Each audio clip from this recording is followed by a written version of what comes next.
Hi, it's Cara here and welcome to my channel. Today I'm creating in my Canson art journal. I have that little penguin that has now gone off the page that someone from the UK sent to me whilst I was still living in the UK as part of an art swap. And he's just so cute. I'm surprised he hasn't appeared in my journals as yet. So I'm just popping out some rainbow colours because he's got the colours splashed on him. As you can see, he's popped up again. And those paints are Faber-Castell acrylics, and I just want to kind of create the splashiness that is on the penguin onto my background. I want it to look like the paint has splashed from the background onto my penguin, so I'm trying to put the colours in the same places they are on the penguin so that it flows quite nicely once I'm done. I add water to try and make it very, very splashy, but I think I go a bit over the top with the water, as you'll see now. When I flip the page in a minute, it has leaked through to my other page quite a bit on the top there. But I have to be okay with that. So now I'm just adding a little bit more because I did water that down quite a bit and lost quite a bit of the redness. Again, and there I drop my paintbrush, so I add the red paint to that splash of, you know, that error to kind of help that tie in. I didn't want just a little red splodge on its own there because I tend to create in threes, so that would have made me a 4 and I wouldn't have liked that on my page. So once I'm done with the red, I go in with the blue and I'm just using that same technique, smooshing it on with my fingers, spritzing a bit of water onto that, and then I will use my hairdryer. Oh, I dry this one off. Okay. What I then normally do is use my hairdryer to try and move that water around to give that painty, splatty effect, which I believe I'm going to do now anyway. So yes, there you go.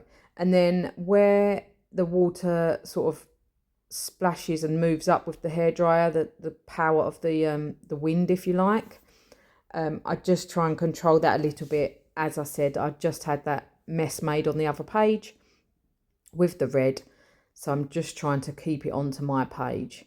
I do find that, or I did find with this page, that I got quite a lot of leak through the spine.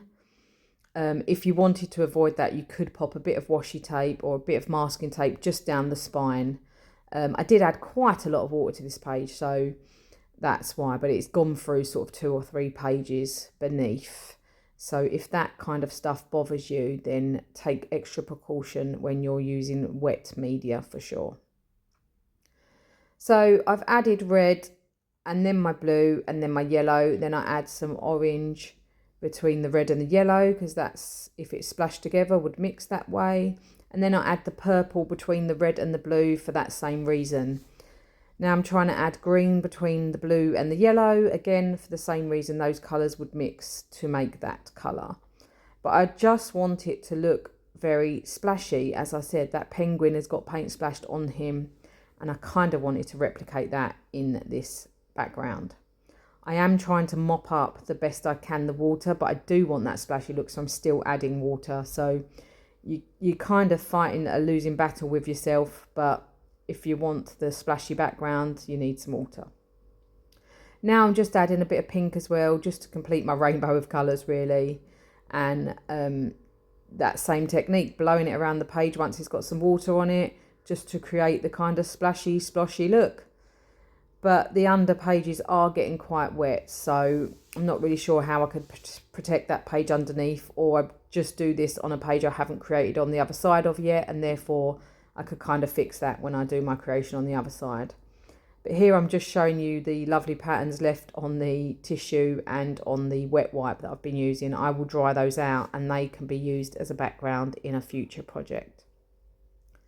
So I bring my little penguin back on just to make sure that my colours match up to where I want him to be. And they're pretty good considering I just drew 2 little lines. Now, just to take some of that colour back a little bit, I'm going in with some white Rowney graduate acrylic paint, just with this stencil, which I call Stencil Cells. It's just a cheap stencil. I'm not really sure where it came from. I think it's from a magazine, but I just use that to kind of knock back some of that colour. And then because I've got the white paint on my palette, I water it down a bit, grab out my splatter brush and add some white splats to that as well. And as you can see, the stenciling and the splatters really help sort of knock those colours back a bit, but I don't lose the brightness of the colours, which is amazing. That's just what I wanted. So now I'm just dabbing off some of that extra water. I did dry and then I dab off and then I dry again, just to make sure that the pages are dry enough for my next step. And there's my penguin back in again. As you can see, the colours do match quite well. I'm quite impressed with that. Now, this little bit of plastic is just from a stamp packet, the cellophane bag things that they come in. I've just put some Posca Paint Pen out and I'm going in with a Tracy Scott stencil by Artsy. Sorry, a stamp, not a stencil. It is TSM04. It's one of her minis. And it looks like as if you were to make circles with like the end of a straw, but on a stamp. And I really like it.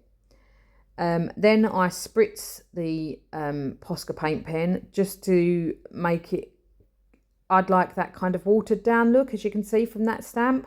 This is another Tracy Scott stamp. It's another mini. It's TSM06. It looks like, I'm going to say coffee cup rings, but they're small ones. And I really like it because they're small. There's like 3 or 4 of them on the stamp, I think. So I just use the Posca Paint Pen, watered down, and put that in my stamp into that, and therefore I get like a really watered down, it's almost if a watercolour effect, but for my stamping. If you do use Posca Paint Pen in this way for your stamping, please make sure that you clean your stamp thoroughly afterwards, just like you would if you put paint on your stamps. Paint will stick to your stamps and ruin them eventually, so just make sure that you are cleaning them off properly. Then I just use my Bic glue stick to glue my penguin down, and I just get a little bit of kitchen roll and sort of help to adhere that by sort of burnishing it down a little bit. I do this with my fingers a lot, but sometimes there's paint or ink on my fingers and then I end up ruining my focal point, so I tend to use a bit of tissue now over the top. Now what I'm doing is activating my Stabilo All Pencil. So I went in with my Stabilo All and outlined my penguin. This is just to give him a little bit of definition on my page, make him pop from that very bright background and give him that kind of shadowy effect. The Stabilo All Pencil is great because you can activate it and make it look like watercolour. But beware, because if you add any more water to it, obviously it will reactivate. Now what I'm doing is just scribbly lines sort of along where the penguin would be standing, to give him that shadow beneath his feet and a little bit of a impression of that he is standing on something. So I do add quite a lot to the bottom there. That purple takes quite a bit to cover over to make it look black, but I think I managed that. Sorry for the shadows. I think what that is I did this page a little bit later in the evening than I normally record, and I think my husband's in and out of the terrace, and I think what that is him in my light every time he walks in and out. So sorry about that. It's not too bad, but I am noticing it in the video. Then I'm grabbing those acrylic colours again and just enhancing those paint splashes that the penguin has on his body. Just to make sure that they are the same colours as in my background. Obviously, when you print an image, which this penguin was definitely printed, the colours do not come out true. I mean, most of them are good, but obviously we all use different makes and colours of paint. So a blue might not be the blue I've used in the background, or the yellow might be a different yellow. So I'm just using my paint colours to reinforce those colours on the penguin, plus I'm adding a few of my own splats just to give him a bit more.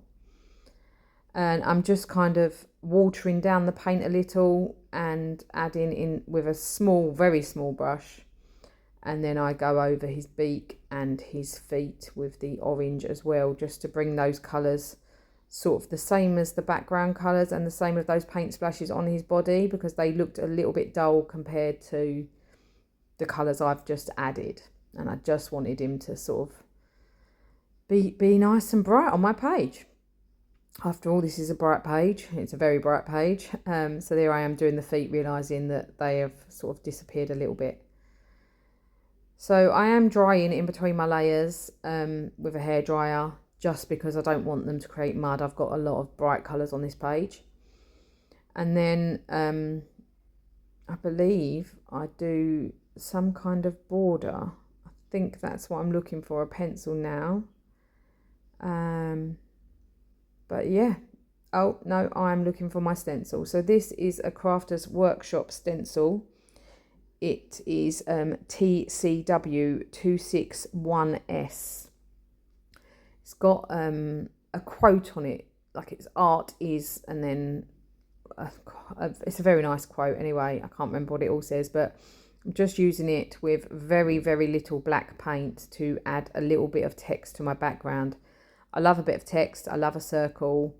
And you can just see it does help in the background to have that bit of text. And then that little gluing is me realising that my pages are not quite glued together on that corner. This book has thin paper in it, so I do glue 2 or 3 sometimes pages together. But here I am with my Stabilo All Pencil, doing a sketchy, very sketchy line around the outside and then activating it to tie it in with the other lines on my page. And I don't go all the way around my page, I just actually go where I've put the paint. And I think that just gives that a nice pop, and it keeps my white space white, although I do struggle sometimes with white space, and today was one of those days, so I do believe I add some more splatters to that. As you can see, I'm just trying to dry that spine there where it's gone through quite a few pages.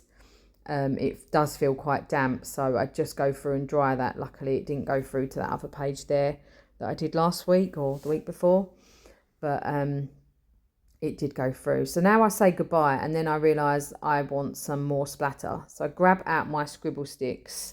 I use Magenta, Lemon, Tangerine, Lime and Blackberry.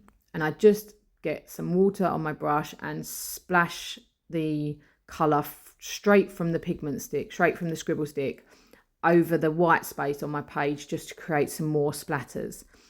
The colours don't match perfectly to the paint in the background. Obviously, the paints in the background weren't Dina Wakley paints, but they do match as much as I want them to.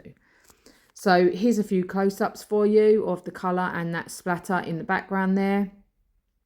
If you liked my process video today, please give me a thumbs up and subscribe to my page. It really helps me to grow, and I'm quite new.